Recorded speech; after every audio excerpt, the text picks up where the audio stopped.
Oh sekarang udah mau minyak gosok nih, ada oil. Masa saya gosok terus? Sekarang saya gitu.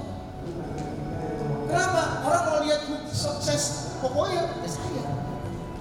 Orang mau lihat manfaat pokoknya ya saya. Orang mau lihat bagaimana bisa berubah dengan pokoknya ya lihat saya. Saya nggak cerita orang lain kok. Saya mau cerita apa yang terjadi sama saya. Dan itulah mandat terhormat. Itulah yang akan menginspirasi orang-orang tadi yang merasa pintar, yang sulit dipuaskan. Masa susah cari buktinya? Saya cek aja ke tetangga saya. Alhamdulillah, saya dulu yang makannya 3 hari sekali, alhamdulillah sekarang jadi sehari sekali. Karena pokoknya bisa buat saya turun banget. Ada yang saksi hidup ya? Tepuk tangan dong. Ini saksi hidupnya nih. Jadi kita belum masuknya nih. Pokoknya bisa buat diet, menghilangkan nafsu makan. Iya, buat jadi kenyang aja. Bener banget. Bukan ada bang Mas. Kamu aja udah praktekin. Jadi mau cerita sama saya tadi. Jadi cari bukti cari itu nggak perlu jauh kita. Kenapa? Kita ini pelaku. Ubah nih ya. Kenapa banyak hal orang nggak percaya? Karena kita seringkali kalau sudah dapat ilmunya langsung mau jadi pendidik. Kemudian jadi hukum. Kita lupa satu step. Rasulullah ajarkan apa? Jadi pelaku. Rasulullah tidak akan pernah ngajar sesuatu sebelum dia melakukannya. Karena hari ini yang kurang dari kita apa? Suri teladan, contoh. Marketer hari ini yang membuat dia jadi hebat atau tidak adalah dia adalah pemakai dan produk itu sendiri.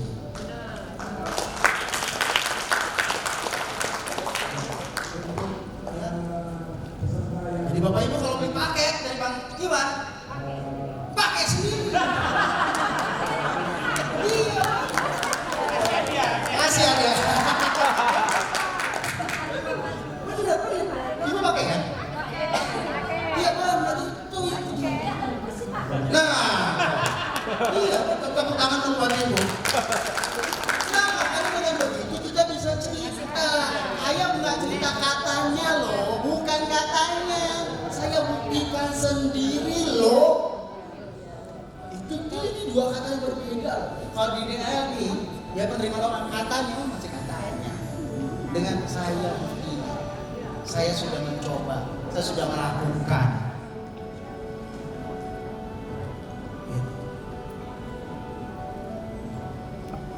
Kenapa Pak? Karena hari ini luar biasa. Makanya Bapak Ibu itu gini, sosial media kita juga untuk apa sih? Untuk men-share tentang kehidupan, aktivitas kehidupan kita bisa memberikan manfaat, benar nggak? Jangan yang lain-lain nih. Jangan kepoin tentang lawan kan? Ya. Kalau bicara pokoknya Bapak Ibu cerita di situ, Bapak Ibu cerita. Ketemu orang, klien, calon customer, ngomong tentang hebatnya pokoknya bukan katanya. Ini kata Bang Iwan, kata Bang Iwan ya. Ya katanya Bang Iwan dapat cerita dari katanya. Jauh kali tuh. Ya, sekarang udah ngomongnya enggak. Saya sudah coba. Dulu saya rematik, pakai kokoi, alhamdulillah saya. Ya, dulu berat saya lebih. Terus pakai kokoi, alhamdulillah tambah. Kalau kan untuk tambah nafsu makan juga bisa. Tergantung kebutuhan. Kan kita masing-masing pengalaman beda-beda, benar nggak Bapak? Kita mau bilang bahwa apapun itu kokoi itu banyak manfaatnya, banyak khasiatnya. Inilah marketer for life. Jadi apapun yang Bapak Ibu cerita, sesuai Bapak Ibu cerita tentang kokoi. Bapak Ibu cerita, kenapa Bapak Ibu cerita kokoi? Karena kokoi adalah bagian dari hidup Bapak Ibu. Karena sesungguhnya kita ini pelaku.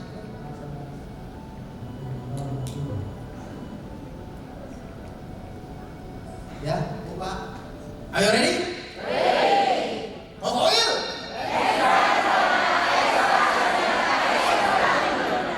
Oil premium.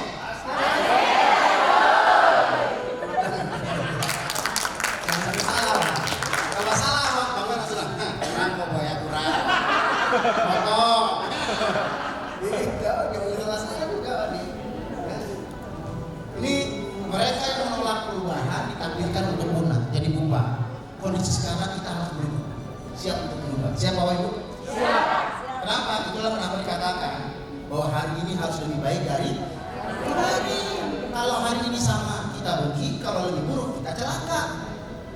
Maka hari ini harus lebih baik. Kenapa? Dunia itu berubah dengan sangat cepat dan saatnya kita beradaptasi. Sebagai seorang marketer, Bapak Ibu, ayo kita beradaptasi. Kenapa? Bapak Ibu ini intoleran. Bapak Ibu ini adalah cita. Bapak Ibu adalah wajah dari produk yang Bapak tawarkan. So, sebagai marketer for life, Bapak Ibu harus jadi bukti contoh hidup dari hasil dari yang namanya Coco Oil Pure Organic Herbal Oil.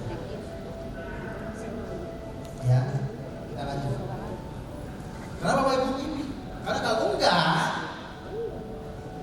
ya kita harus siap antara pilihan berubah atau lanjut. Kalau Bapak Ibu diminta untuk berubah, Bapak Ibu lebih senang berubah atau diubah?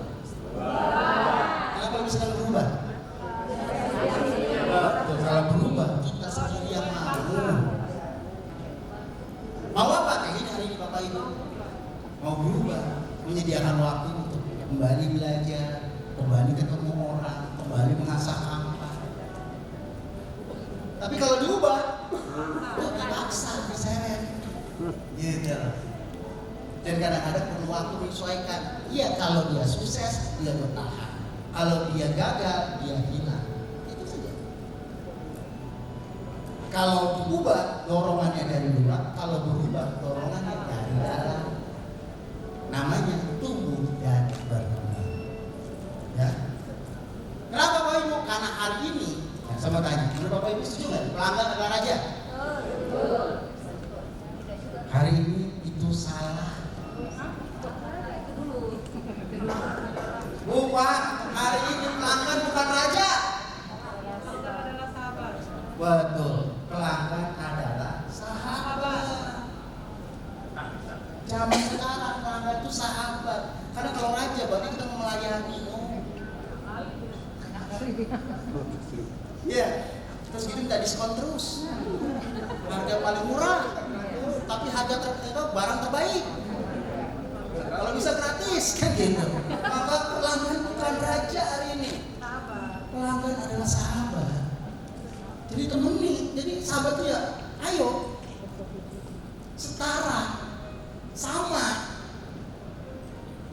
Enggak harus siapa melayani siapa, enggak. Saling kasih, saling masuk, saling melayani, itu sahabat. Pelanggan kita hari ini adalah sahabat, bukan raja. Jadi kalau dibuang jauh-jauh ya, kalau mas pelanggan adalah raja, nanti kita diskon mulu, pusing. Ya, udah kasih diskon minta kurang lagi, udah kurang minta potong lagi, udah minta potong minta tekan lagi. Ya, nah kalau begitu Bapak Ibu, ketika ketemu customer, ini boleh catat nih. Ada 3 hal yang mau dilakukan. Pertama, bukan sekedar dilayani, tapi ditemani. Jadi kita tulus. Kalau kita ngomong raja, melayani itu penuh maksud. Enggak, kita nggak mau nemenin aja. Jadi teman yang baik buat dia. Yang pertama. Yang kedua, bukan sekedar kasih harga, tapi diajak bicara. Begitu ada peluang langsung main ngodorin harga aja, enggak, ajak bicara dulu. Begitu dia minat, ini tanya dulu, kamu memang keluarnya apa? Apa yang saya bantu? Apa yang terjadi? Gak enaknya di mana? Kenapa? Gitu. Kita cerita dulu, ajak dia bicara. Jadi dia tahu hubungan sama kita itu bukan hubungan transaksional, bukan sekedar urusan saya mau beli barang. Kalau seperti itu selesai kita putus. Gitu. Kenapa? Karena yang ketiga Pak, pelanggan itu bukan sekedar di closing tapi di maintain. Kalau kita belum apa-apa langsung ngasih harga aja, siap-siap cuma sekali 2 kali transaksi. Ya. Niatnya bukan di closing tapi di maintain. Maka ajak dia bicara, biar dia bicara banyak tentang apa yang dia butuhkan dan kita jadi solusi. Hingga ketika dia membayar, dia pun merasa bayar dengan enggak, dia merasa iya saya sesuai kebutuhan saya. Gitu. Jadi nanti ketika Bapak Ibu tawarkan, dia tidak berasa hitung-hitungan lagi. Ini bukan masalah harga. Oh, ini sesuai dengan tadi apa? Nggak enak ya belakangnya ya. Kata ini apa? Agak romantis ya. Ini cobain, kasih aja. Jadi dia udah nggak gitu. Tapi dia bukan lagi lihat harganya, tapi apa? Dia manfaatnya dia akan roleh. Dia bicara di maintain sehingga hubungannya bukan transaksional lagi, tapi engage, dekat. Oh iya, dia tempat solusi saya. Jadi ketemu kita di jalan, ya, ini jangan sampai nih ya, klien kita ketemu dia, closing tadi, closing. Ini prospek. Takut dia, karena bayangin dia di closing terus. Nanti kita selalu apa? Bukan sekedar di closing, tapi apa? Di maintenance. Jadikan dia sahabat. Kita adalah seorang konsultan ya. Oh, mohon maaf ya, saya bukan sales. Saya konsultan pokoknya yang menawarkan produk sehat dan gaya hidup sehat. Kenapa? Saya marketer for life. Saya mohon maaf, sales apa ya? Cuma sekarang nggak pakai sales. Saya itu konsultan. Maka ketika bicara sama saya, kalau bicara sederhana, Pak mahal ya? Bukan asal mahal, saya mau tanya dulu lah. Ibu apa yang terjadi? Apa yang dirasa? Masalahnya di mana? Oh gitu-gitu. Oh, dengerin dia ngomong. Oh itu, saya punya pengalaman. Ya. Jadi akhirnya dia dialihkan bukan dari tenaganya, tapi dia manfaatnya. Maka insya Allah tidak akan ditawar Bapak Ibu. Ya, tepuk tangan dulu. Jadi Bapak Ibu ingat, karena sesungguhnya ini yang diinginkan oleh customer kita. Ya. Yang pertama, customer itu ingin rasa nyaman, benar nggak? Ketemu kita nyaman dia, nggak merasa dikejar-kejar, nggak merasa dieksploitasi. Ya. Kemudian dianggap penting, dihargai dia, diperhatikan, dengerin dia ngomong apapun yang ada. Jadi pendengar yang baik. Dan akhirnya ketemu kita aman dia.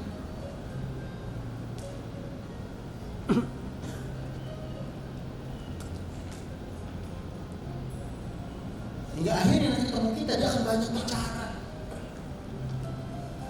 Dan ketika kita mampu meyakinkan dia akan produk Koko Oil ini, produk yang kita tawarkan, kebermanfaatan yang kita tawarkan, akhirnya ini juga akan membuat kita akhirnya juga ya, menginspirasi dia untuk jadi pemakai, dan akhirnya dia akan menjadi marketer kita.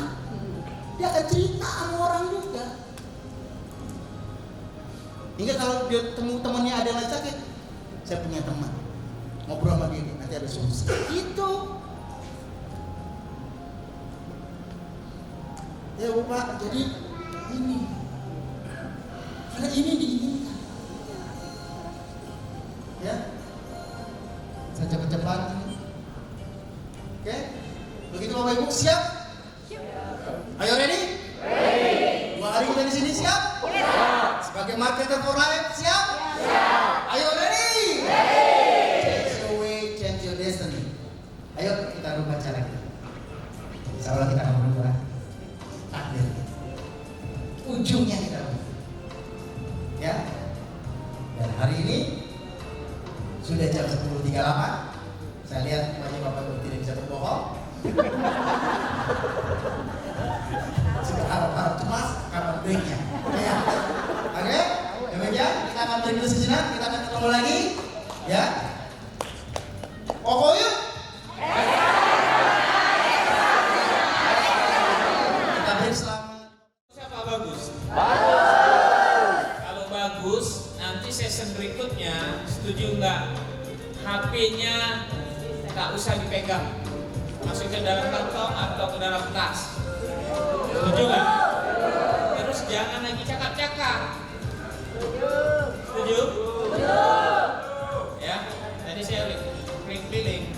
Jadi masih banyak cak-cakap HP-nya. Nanti ini programnya. Oke, baik. Kalau begitu Pak, maka sekarang kita lanjut ya. Ini ada sebuah fenomena gunung es. Ya, kalau kita bicara gunung es, Pak, nih, atau istilah kerennya namanya iceberg. Iceberg itu kan gunung es yang ada di tengah laut. Kalau Bapak Ibu lihat dari gunung es ini, di antara permukaan yang muncul di atas permukaan laut dengan apa yang ada di bawahnya, di bawah laut mana yang lebih besar? Di bawah laut ya. Ini adalah gunung es. Jadi gunung es itu yang muncul di permukaan laut itu ternyata hanya di sebagian kecil. Justru bagian terbesar yang ada di bawah laut. Nah, bicara budaya kerja, Bapak, bicara budaya kerja yang akan kita lihat tadi terakhirnya, change your way, change your destiny. Maka kita harus merubah cara kerja kita, cara kita beraktivitas.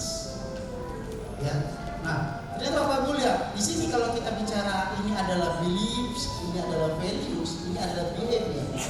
Behavior itu adalah yang terlihat di permukaan perilaku kita.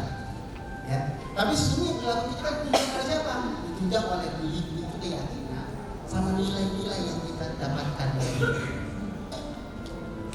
Kalau istilahnya itu moral yang kita terima, akhlak, ya itu dia. Nah, Bapak berarti kalau begitu di antara behavior, values, dan belief yang paling besar apa? Values dan beliefs itu yang paling besar. Nah, maka Bapak, sesungguhnya values belief inilah yang kita kenal dengan nama mindset. Mindset itu akan menentukan perilaku. Maka Bapak, untuk kita memulai merubah cara kita untuk merubah masa depan kita, maka langkah pertama kita lakukan adalah merubah mindset kita. Hari ini kita tidak sekedar menjadi seorang marketer biasa, benar? Tapi kita marketer for life. Kita harus rubah mindset kita.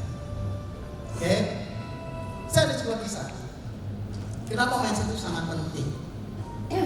Ya, Bapak, jadi ada seorang tukang batu. Ini tukang batu yang sangat terkenal di kerajaan. Dipanggil oleh raja, diminta oleh raja untuk membuatkan patung raja dan permaisuri. Akhirnya si tukang batu ini kemudian mencari batu yang terbaik, bahan batu yang terbaik, dan dikerjakan dengan sangat teliti, dan dia selesaikan hanya dalam waktu 3 tahun baru selesai.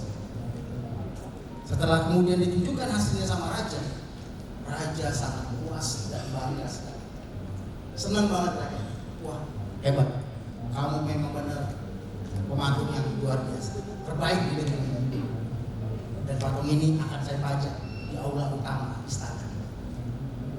Dan sebagai penghargaan, kata raja, saya akan minta kamu untuk membuatkan patung di rumah sini. Ketika mendapat perintah raja seperti itu, sang patung berpikir, buat apa raja minta saya buat patung? Buat patung saya sendiri. Padahal nanti patung saya cuma diletakkan di kolam di belakang istana, cuma jadi sarang burung aja, berlumut. Raja cuma menyenangkan doang. Karena dapat pemikiran seperti itu, akhirnya dia menyanggupi apa yang dimintakan raja, tapi dia kerjakan dengan asal-asalan.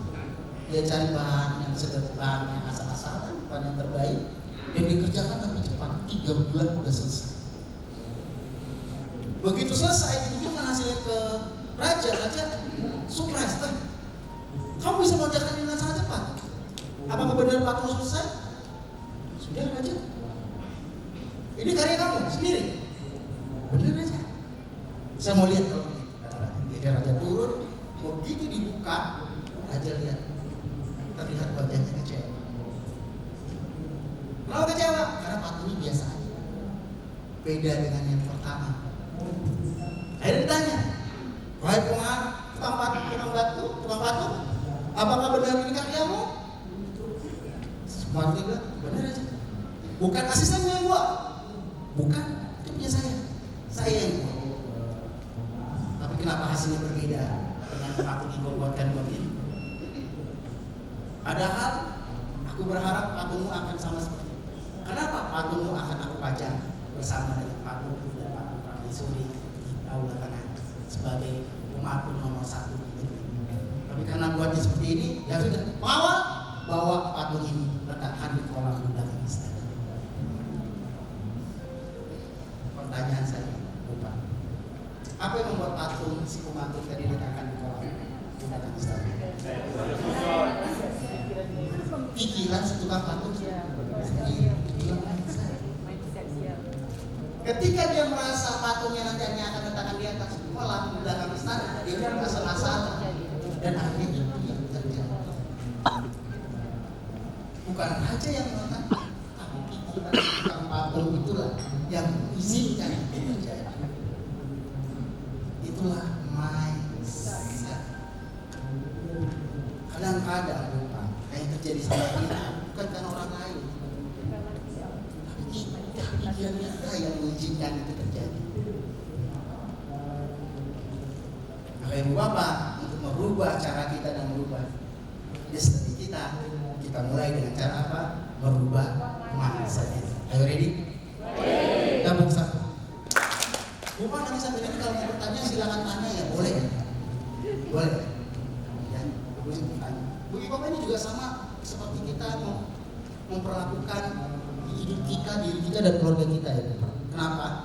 Karena Ibu Bapak gini, saya meyakini orang yang hebat itu bukanlah sekedar orang yang hebat di tempat dia beraktivitas mencari nafkah. Ya, baik itu di lingkungannya, di organisasinya, tapi dia juga harus hebat di rumah. Sama. Jadi nggak bisa-bisa. Karena hidup kita tuh nggak terpisah. Hidup kita tuh related. Ya. Kita hanya peran dan fungsinya aja berbeda. Sebenarnya kita harus melakukan yang sama. Jadi mindset ini juga berlaku buat kita di hidup. Maka Ibu Bapak, pastikan Ibu Bapak, mindset ini juga kita harus sama-sama jaga. Saya mau tanya, di sini Ibu Bapak siapa yang punya anak lebih dari 1? Boleh katakan. Baik, terima kasih. Sekarang saya mau tanya, menurut Bapak Ibu, anak berapa yang paling nakal? Yang paling bandel?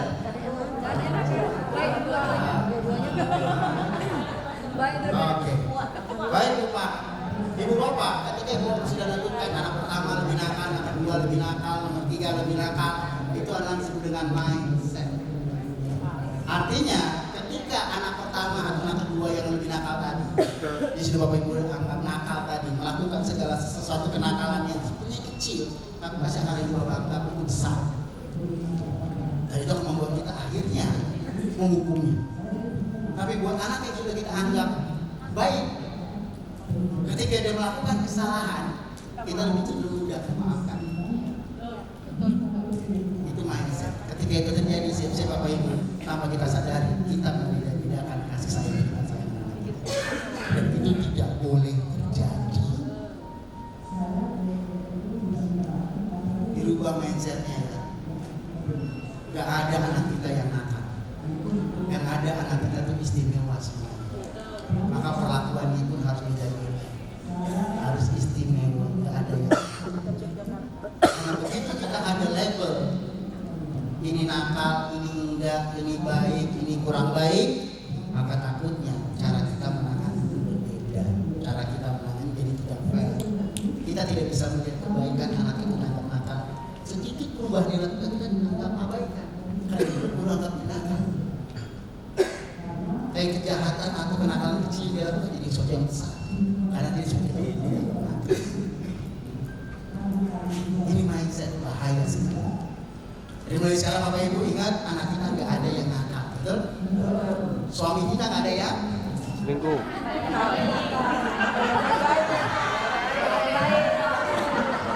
Kok ibu-ibu berat banget sih Bu?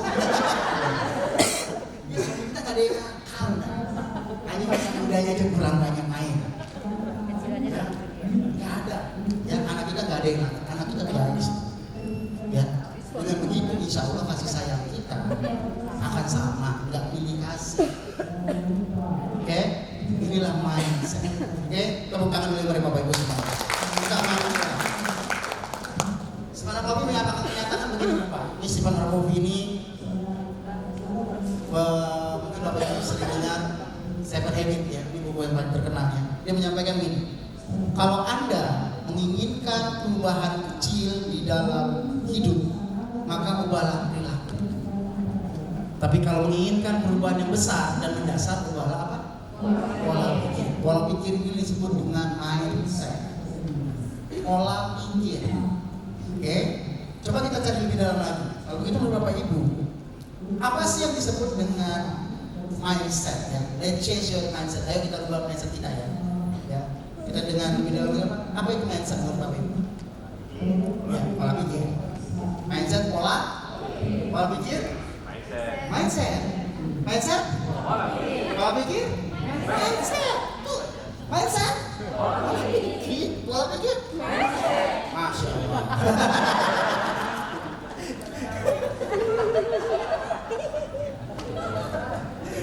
Apa sih mindset itu Bapak Ibu? Mindset itu adalah sekumpulan keyakinan di dalam pikiran kita yang kita anggap benar versi kita.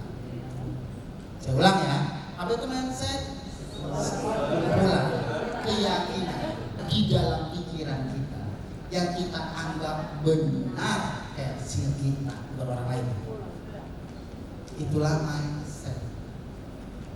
Ya, jadi apapun yang kita anggap benar di pikiran kita, maka kita meyakini itu kebenaran. Maka seperti saya bilang tadi, hati-hati. Ketika kita melebar anak kita nakal, maka kita membenarkan di pikiran kita bahwa kita nakal dan kita meyakini itu. Maka jangan heran anak kita jadi nakal.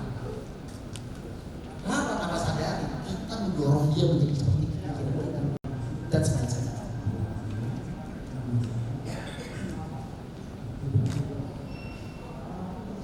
Bapak Ibu, saya mau memberikan sebuah video contoh bagaimana mindset itu terbangun.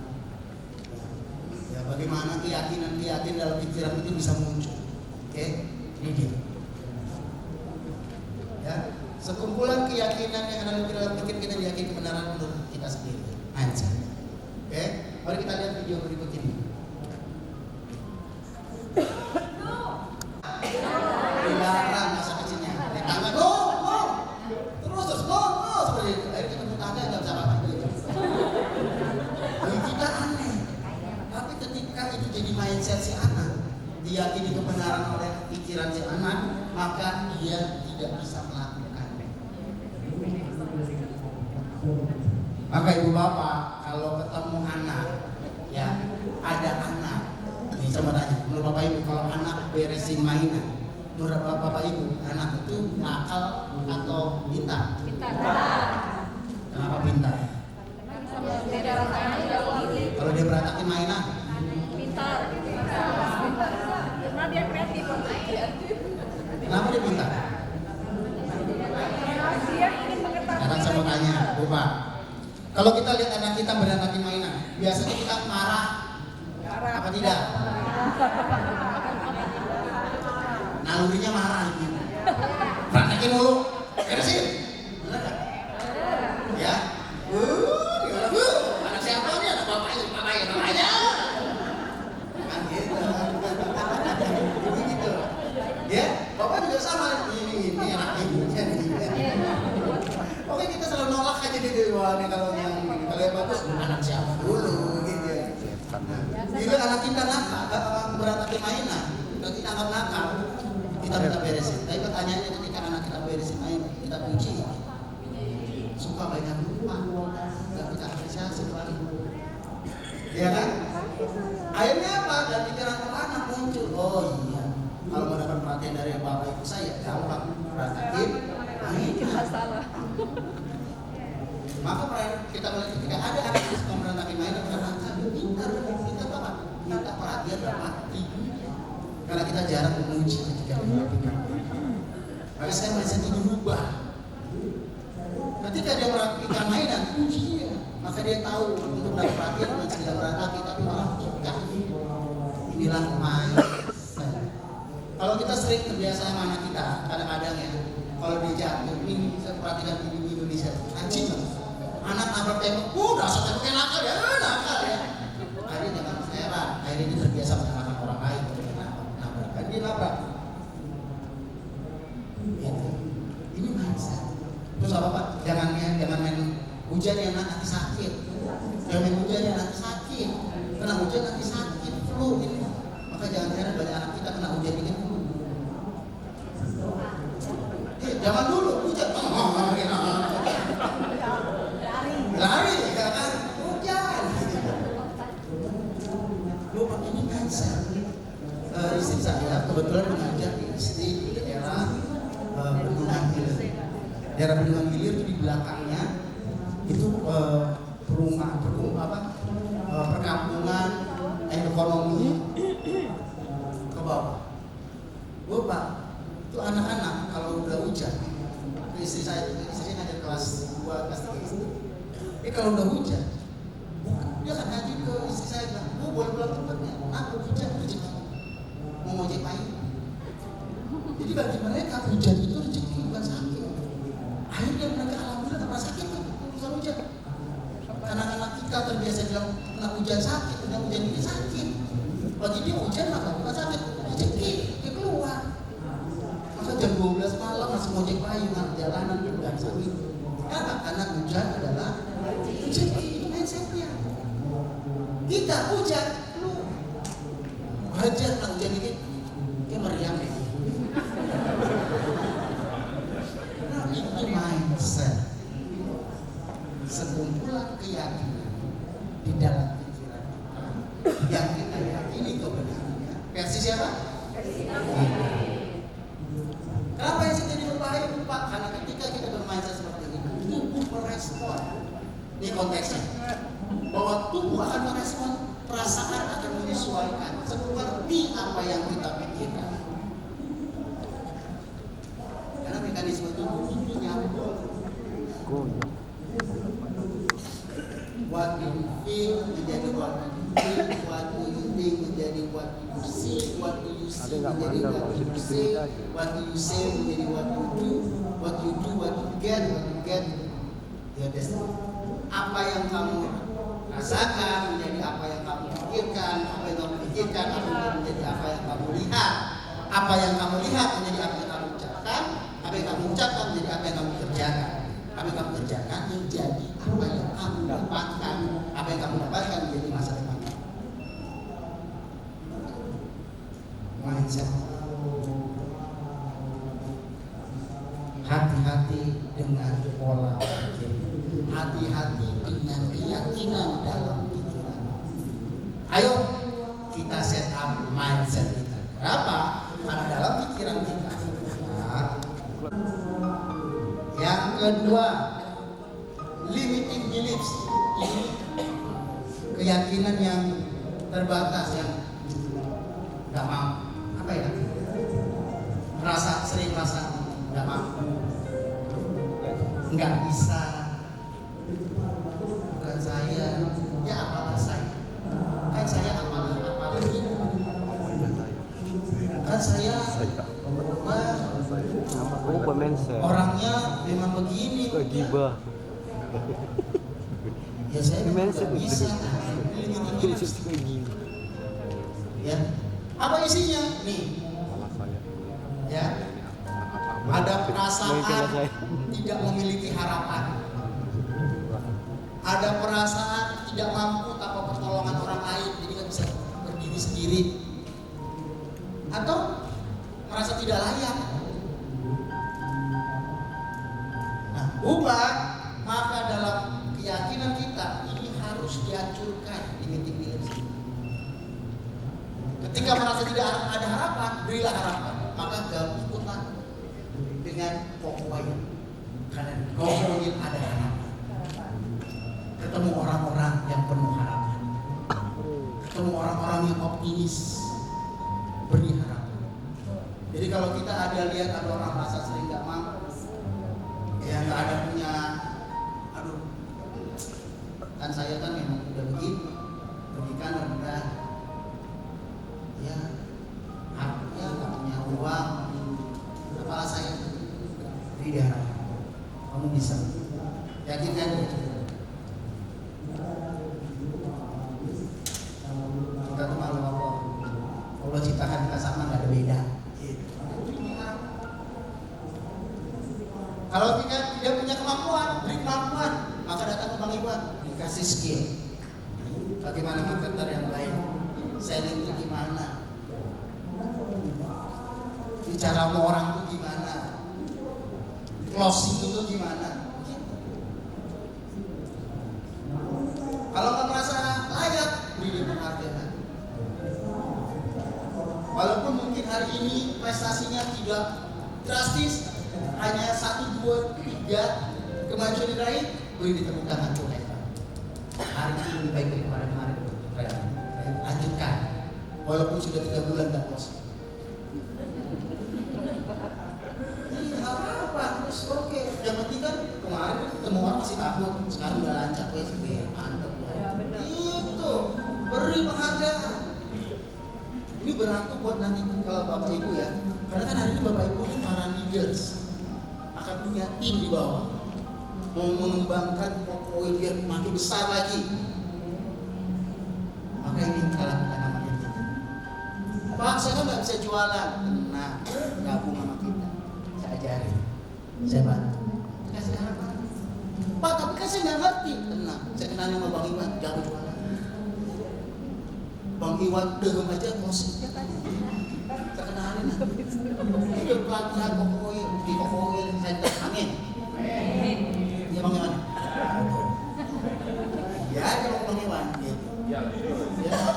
Terus begitu udah kita rekrut, udah closing 3 bulan, nggak apa-apa, ada peningkatan. Mungkin di minggu pertama ketemu orang gemeteran, ketemu sebentar lari. Tapi begitu dia berubah, makin lama makin pede, makin minta maaf, izin. Bapak, ini juga berlaku buat anak kita. Cara membina tim itu sama dengan membina anak kita, keluarga kita sama.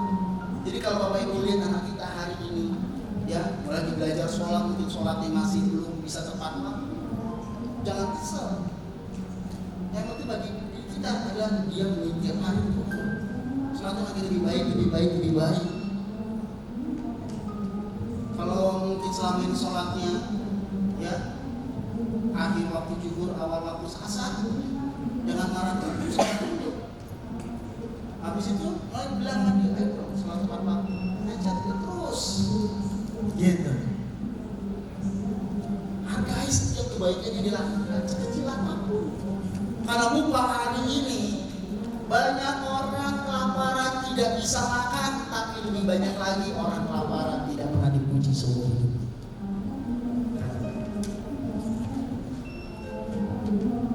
Maka ibu bapak, ayo bangun keyakinan. Ya, dalam pikiran kita, ya kita harus penuhi ini, yang hormat ini bisa. Jadi buat bapak ibu juga yang hari ini, ya yang merasa udah Pak, Bang Iman sudah mentok ini enggak? Yang buat bilang mentok itu kita yang menentukan standar untuk mentoknya kita. Tapi kalau kita meyakini bahwa kita punya potensi yang besar, maka nggak ada batasan untuk kita. Inilah beliefs, ini dibangun dalam pikiran kita. Maka kita membangun mindset. Sampai di sini jelas atau bablas? Ada yang ditanya? Karena dia bapak ibu ada 2, jelas banget atau belas banget.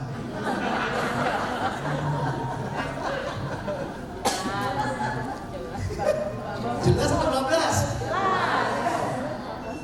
Saya cuma dengerin 14. Jelas ya.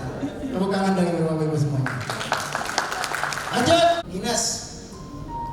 Ya, tapi kalau ngomong sesuatu kalau nggak yakin, ya, kemudian ditambah potensinya juga minus, siap-siap,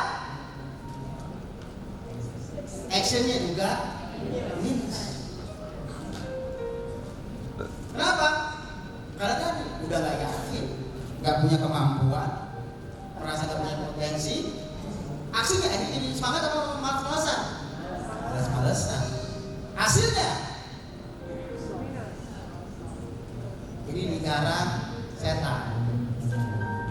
Maka Bapak Ibu untuk membangun mindset yang baik, Bapak Ibu ayo bangun lingkaran malaikat.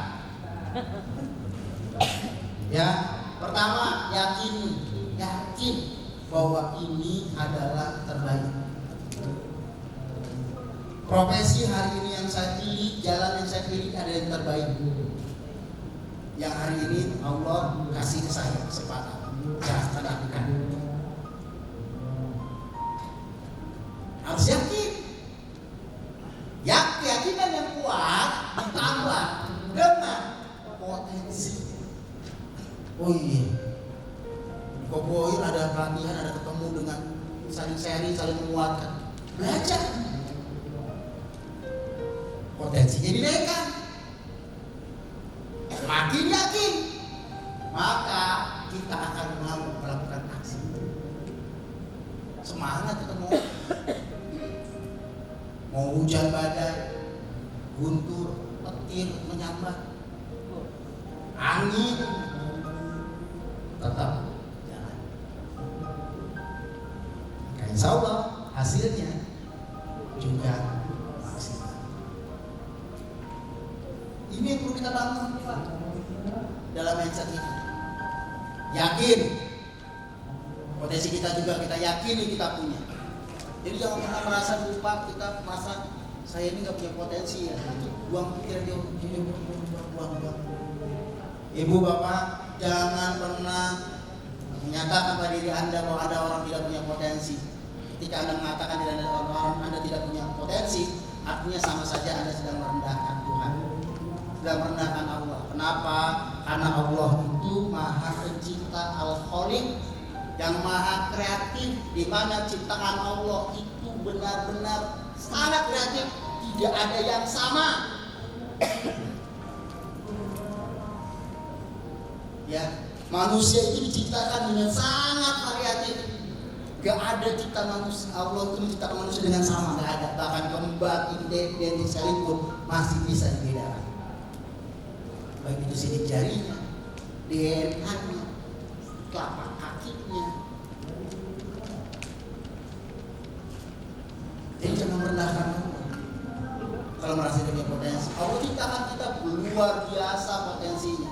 Yakini itu. Maka nggak ada kata istilah nggak bisa. Yang ada di manusia itu cuma mau atau nggak mau saja. Karena kita punya potensi. Kenapa? Karena Allah sudah menciptakan kita dalam posisi yang terbaik.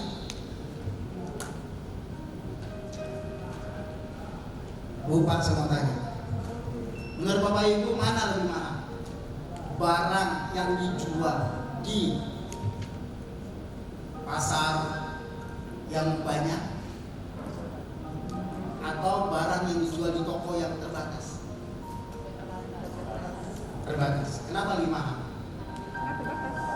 Karena terbatas produksinya kan gak banyak. Mana lebih mahal? Limited edition atau barang Ramayana? Limited. Kenapa?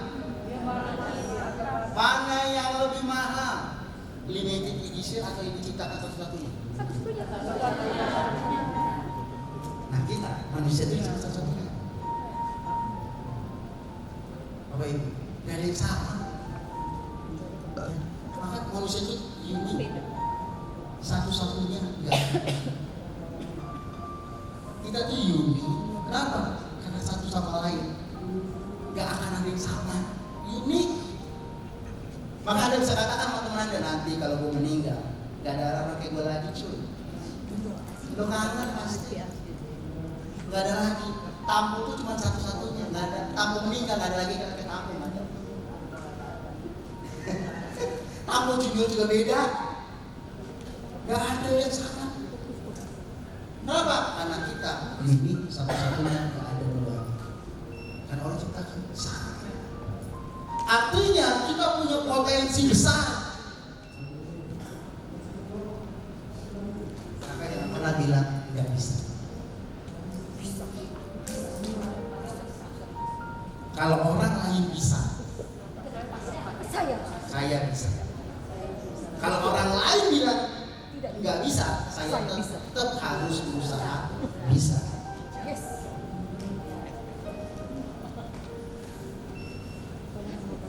kita akan menghasilkan actionnya maksimal. Hasilnya insya Allah empat malaikat itu nggak akan merasakan, yakin ya? Rezeki dari Allah itu nggak pernah tertukar, yakin ya? Jadi ngapain kita merasa kita tidak punya potensi? Ayo ready?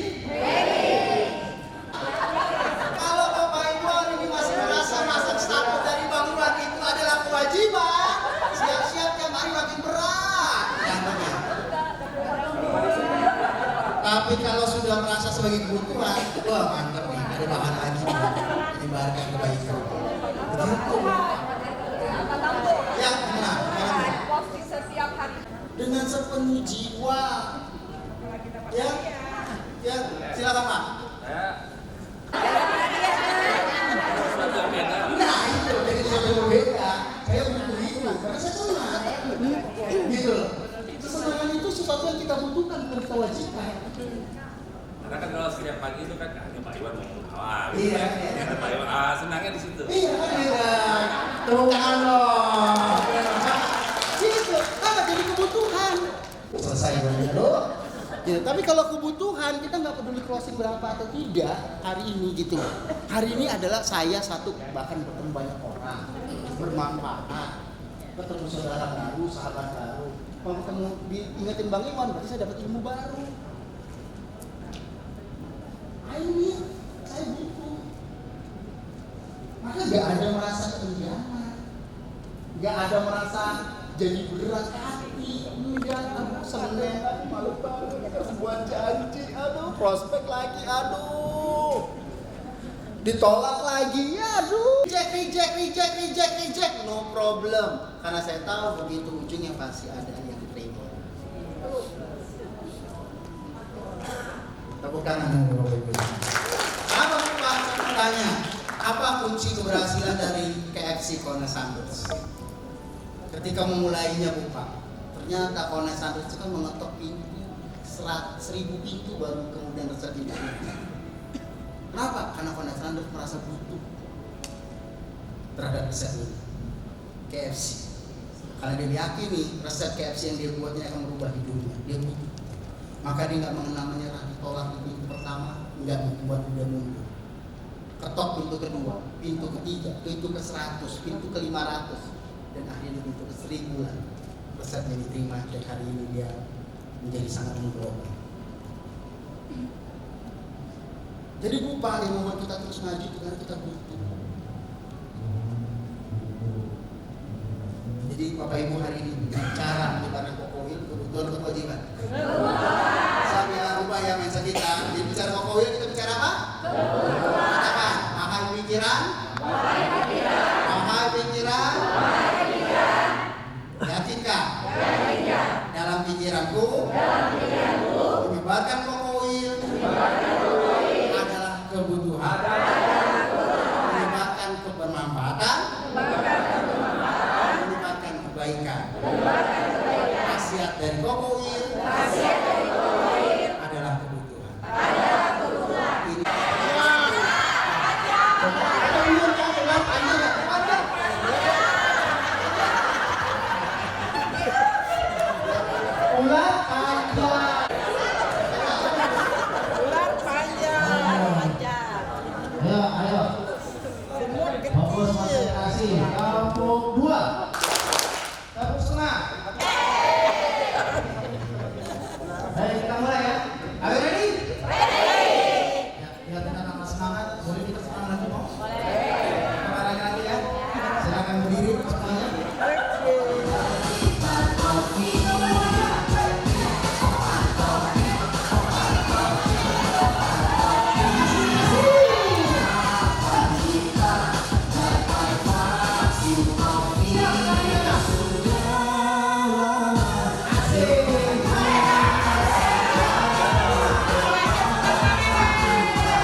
Bapak Ibu,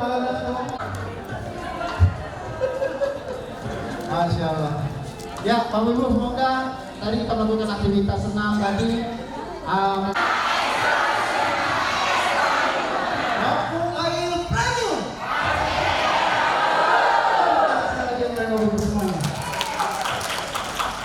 Kita bilang kita bisa, insya Allah kita bisa. Kenapa? Karena Allah kasih potensi sama kita.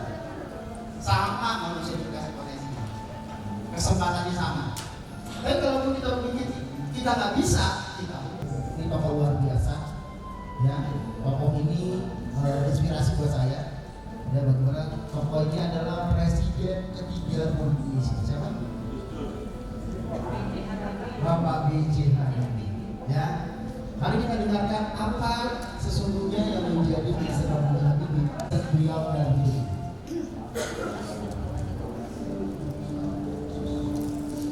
Saya tidak bekerja.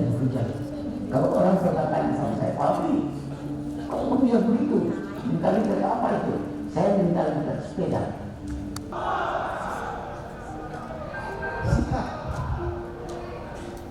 Ternyata sebuah produk Yang sikap yang terbaik itu. Nah, sekarang lagi ngetren yang disebut dengan hospitality. Sikap. Ini sikap hospitality. Bapak Ibu kalau bicara hospitality apa itu bayang? Apa sih hospitality? Rumah sakit. Tempat hospitality. Keramah-tamahan. Apalagi? Hospitality. Nih, ayo kita nonton video ini ya. Hospitality akan membuat kita memperoleh kepercayaan dari siapa? Dari pelanggan kita. Maka Bapak, ayo kita membangun sikap hospitality. Ingat tadi? Pelanggan bukan raja. Tadi siapa? Hormati. Layani. Ajak bicara.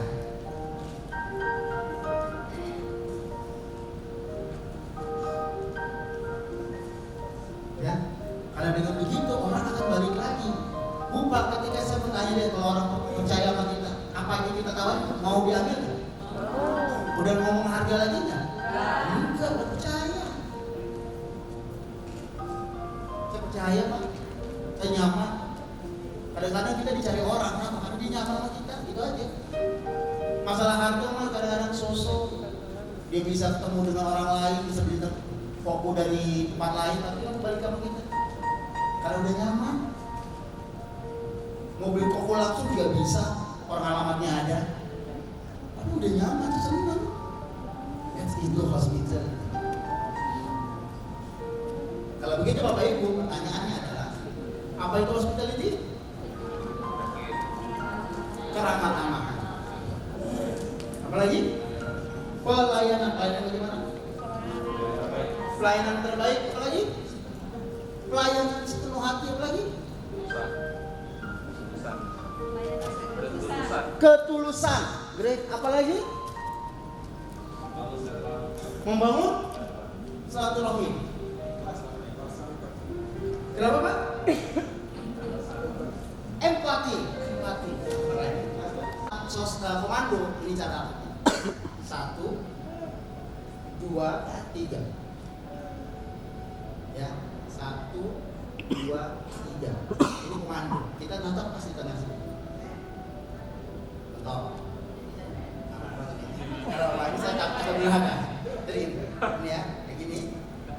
Ini saya komando. Rasa? Apa yang dirasakan? Nyaman atau nggak nyaman? Kenapa? Tatapan komando itu tatapan kita menekan orang. Itu tatapan bos pada bawahan. Jadi biasanya kalau kita natap komando itu adalah natap ketika kita terhadap anak kita ingin memerintahkan dia melakukan sesuatu, atau pada tim kita. Besok jangan lakukan lagi, jangan telat, hadir tepat waktu. Itu komando. Yang kedua, tatapan sosial. 1, 2, keseluruhan. Fokus ke hidup. 1, 2, seluruh wajah fokus ke hidup. Maka kita akan menggunakan wajah friendly. Jadi orang lebih menyenangkan. Ya, ini caranya. Nah, ketika kita ketemu orang, jangan pernah tatap komando. Ya, mohon maaf begitu datang. Pak, apa kabar Pak? Terima kasih. Selamat ketemu Pak ya. Ya. Udah lama ya, ya. Itu orang langsung apa sih maksudnya nih? Kalau ketemu orang pertama kali datang langsung gini. Assalamualaikum Pak. Lebih lama ya Pak. Ya. Maaf Pak, tadi agak telat ya Pak. Sosial saya. Ya. Bapak Ibu harus seperti ini. Lakukan. Ini akan menimbulkan kesan. Ya. Kita tanpa kita sadari ada yang terbiasa menatap komando aja. Sama anak terbiasa galang menatap komando, ketemu klien komando juga. Takut jadi klien. Maka harus dibiasakan sosial dan komando. Ya. Sekarang kita latihan. Ya. Bapak Ibu berpasangan, silakan berpasangan. Silakan berpasangan berdua. Berpasangan latihan. Silakan. Ini dia tadi apa? Komando saya gimana? 1, 2, 3. Kedua. Ingat komando saya itu cara melihatnya. 1, 2 di tengah ini. Nah, di tengah. Tatap ya. Siap ya? 1, 2, 3. Komando saya. Satu lihat. Oke. Cukup. Sekarang sosial side. 1, 2 seluruh wajah, fokus ke hidup. 1, 2, 3.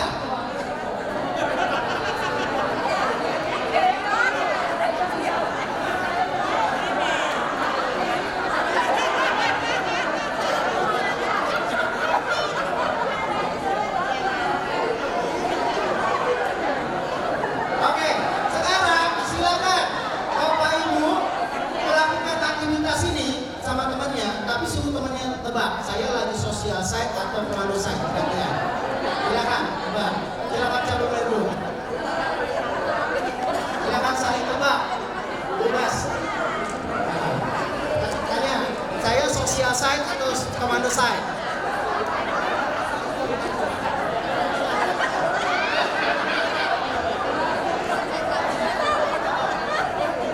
Pokoknya berkata, jelas?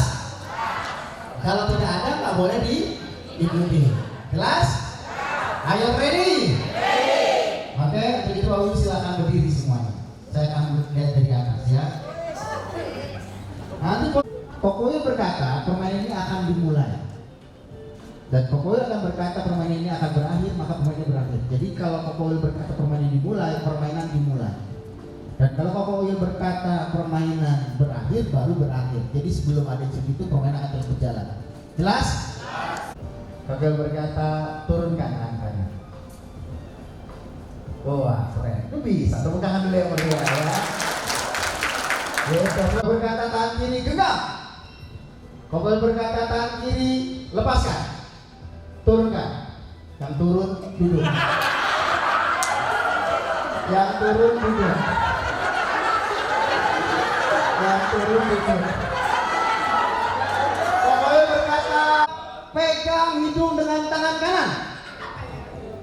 Dan semangat, ulang. Nah, yang ulang duduk.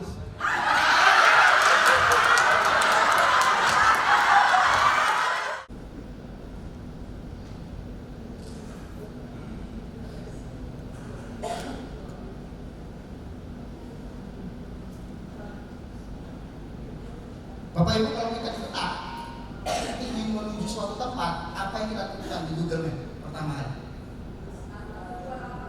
Alamat yang mau kita tuju, benar?